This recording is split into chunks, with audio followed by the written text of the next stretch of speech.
Olá, gente. Professor Romeu, de Geografia, da rede de Taubaté. Hoje, para o 9º ano, a gente vai estar trabalhando essa habilidade. Essa habilidade está no livro, no percurso 2, né? Está logo no comecinho do percurso 2, na página 21, 22, assim.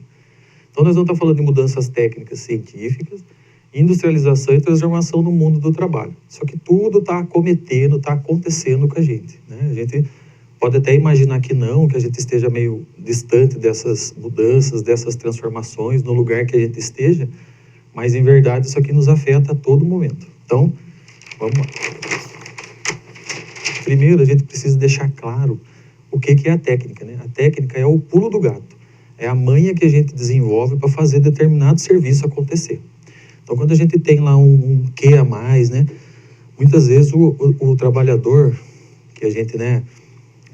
Às vezes imagina, pô, o cara ganha um dinheirão, o cara ganha bem, às vezes ele tem uma técnica, ele tem um jeito ali de fazer aquela tarefa que só ele consegue fazer daquela maneira para ter um resultado perfeito do jeito que muitas vezes o empresário, o capitalista aprecia.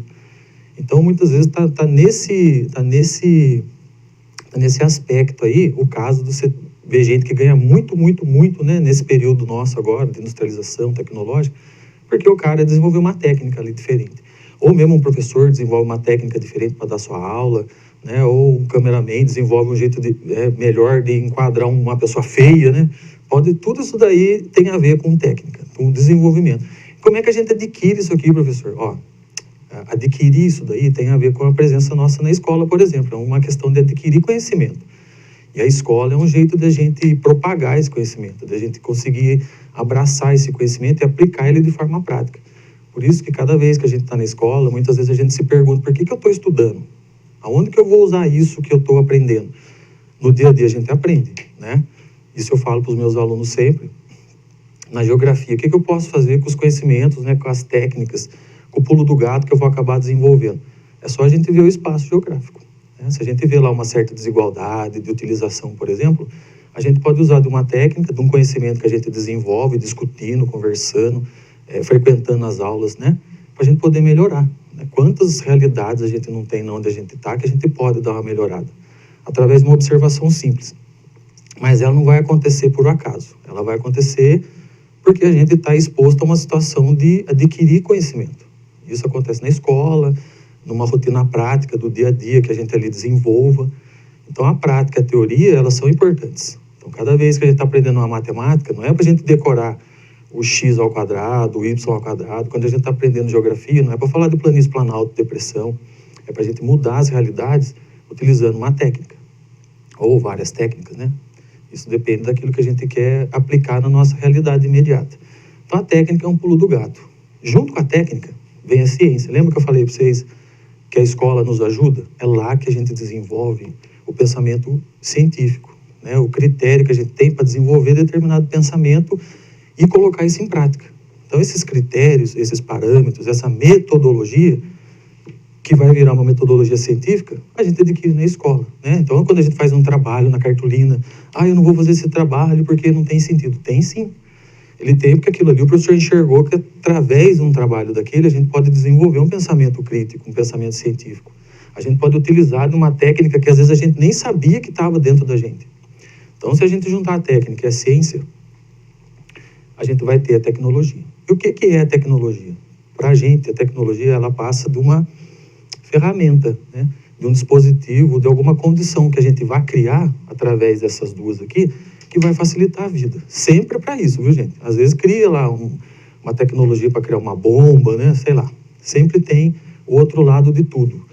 Mas, via de regra, a gente vai utilizar isso daqui para poder estar melhorando o resultado dos trabalhos que a gente pretende que sejam realizados, né? Então, quando a gente sabe mexer, ter a técnica de mexer bem no computador, né? Quanto mais a gente mexe naquele computador, mais a gente vai querer melhorar aquele computador. É ali que a gente vai começar a colocar mais conhecimento, mais dispositivo para poder estar melhorando isso daí. Então, está tudo aliado. A técnica, o pulo do gato, a ciência, né? Essa aquisição de conhecimento que a gente precisa, e a tecnologia, né? Que é a junção disso daqui, né? São as ferramentas que a gente vai utilizar para poder estar melhorando o resultado dos nossos trabalhos. Então, quem que se valeu desse processo aí? A indústria. Em primeira mão foi a indústria. houve lá a globalização através do capitalismo mercantilista, por causa que desenvolveram lá técnicas, né? Ó, que é a técnica de navegação, maravilha. A tecnologia também foi desenvolvida, né? Foi, o Astrolab é uma delas, né? Vocês já viram lá, 7º ano, não é isso? Mas quem se valeu muito desse fluxo aqui de conhecimento, né? De necessidade, de expansão, né? Porque o mundo estava vivendo um outro tempo, foi a industrialização. Aí nesse minuto, né? Nesse momento, a gente teve a Revolução Industrial. A gente teve as 2 fases da Revolução Industrial, né? Aquelas mais fortes, lá no comecinho lá do século XVIII, século XIX, e XX também aqui para o Brasil, porque a gente teve uma Revolução Industrial tardia, né? Então a gente pode ver que esse processo industrial, e se discute até hoje, que esse processo ele não para, ele só modifica. E sempre o requisito dele é sempre por mais tecnologia, por mais ciência, por mais técnica, né? Então essa é a marca da industrialização, além de outras, né, que a gente acaba vendo em sala de aula. Mas para a gente tratar agora dessa técnica, ciência e tecnologia, a industrialização é o carro-chefe, né? Ela é o precursor disso daí. Foi ela que fez com que houvesse um acúmulo de capital para a gente ir para as outras fases do capitalismo, né? Isso aí vocês já viram nos livros, né? O ano passado já viram, né? O pessoal que está no 9º, no 8º viu o ano passado alguma coisa assim, sobre capitalismo, socialismo, industrialização, né? Então as revoluções industriais, elas alavancaram essa técnica, a ciência, a tecnologia para outro patamar. A melhoria dessa industrialização, desse processo no tempo, né, gerou o que a gente tem hoje muito requintado e organizado, que são as transnacionais, né? O que são as transnacionais? São empresas, né, que têm sede no país lá tal, geralmente em país desenvolvido, né, que tem bastante recurso, que tem capacidade de gerar bastante técnica, bastante ciência, bastante tecnologia, né, que tem aporte de investimento, ou seja, eles investem muito na educação, investem muito na ciência. Então essas indústrias, né, que nem o Vale do Silício, lá na Califórnia, por exemplo, né, a Google está onde? Está lá em Palo Alto, em São Francisco, por exemplo, está lá desenvolvendo o que ela precisa com relação à tecnologia. Tem as filiais da Google? Lógico que tem, no Brasil tem. Então hoje a gente vê que essa questão de transnacionais, essas empresas que estão além do nacional, né, que é transnacional, está além do nacional.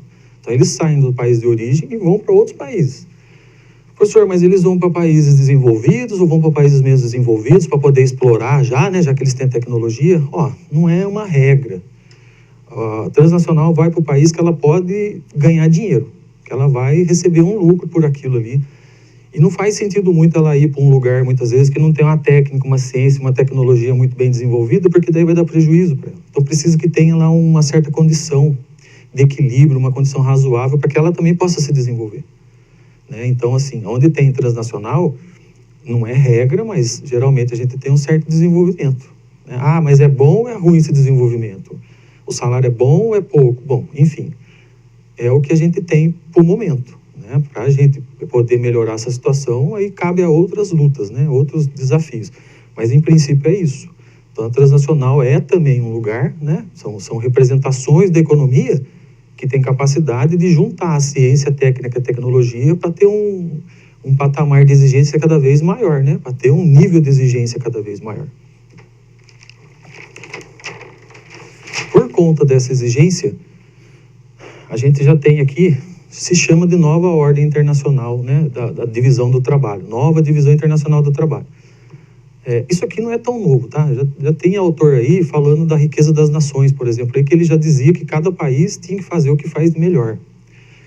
Hoje a nova divisão internacional do trabalho, ela é mais ou menos isso. Cada país faz o que pode fazer de melhor. Então, por exemplo, você pega a Dell Computadores, aonde que é o recall dela lá, o 0800 dela? É lá na Índia. A Nike, há um tempo atrás, bastante tempo, ela tinha fábrica no Vietnã. Na época, um dos maiores consumidores de Nike eram as universidades americanas. Descobriram que eles pagavam um baixíssimo salário para o vietnamita, boicotaram a Nike. Aí a Nike, por alguma razão ali, ela adequou a linha de produção e tudo mais e começou a apresentar uma condição equilibrada de trabalho, né? Mas isso é recorrente. Cada vez que vai passando o tempo, a gente vai vendo que tem um lugar ou outro que explora a mão de obra. Por quê? Porque ela vê que aquele lugar não tem muita coisa para oferecer. Então, ela explora aquilo que é possível de ter daquele lugar. E, geralmente, é com salário baixo, né, com exploração de mão de obra Esse tipo de coisa. Então, na nova Divisão Internacional do Trabalho, funciona mais ou menos assim. No livro de vocês vão ver aquelas maquilarias do México, né? Que funcionam no norte do México. Estados Unidos pegam as peças lá do norte do México e levam para lá para montar os carros, ou seja lá o que eles forem fazer. Então, cada lugar oferece, à sua maneira, uma condição melhor do que ela pode produzir. Aí, você vai ter nessa condição de novo desemprego, né? Você vai ter estrutural, que é aquele que o país não investe em rodovia, em ferrovia, em aeroporto, né, em coisas estruturais que vão fazer a economia virar, e a conjuntural, que faz parte, por exemplo, desse momento que a gente está vivenciando. Hoje, se a gente tiver um desemprego, a gente pode atribuir ele à conjuntura, à condição, ao contexto que a gente está atravessando. Então, isso aqui dura, professor, sempre. O mundo está sempre em crise. Quando não é estrutural, isso aqui cabe a países menos desenvolvidos, né? Quando não é estrutural, é conjuntural. Qual que é a perspectiva? Bom, a perspectiva do mundo do emprego, na nova Divisão Internacional do Trabalho, é a mudança. Se a gente viu lá que as transnacionais, elas exigem cada vez mais um nível mais elevado de ocupação de emprego, é lógico que a perspectiva vai ser nesse sentido. Então, muita vaga de emprego que existia até 30 anos atrás, 25 anos atrás, ela vai ser transformada para uma outra função, para ser realizada. Tá bom, gente?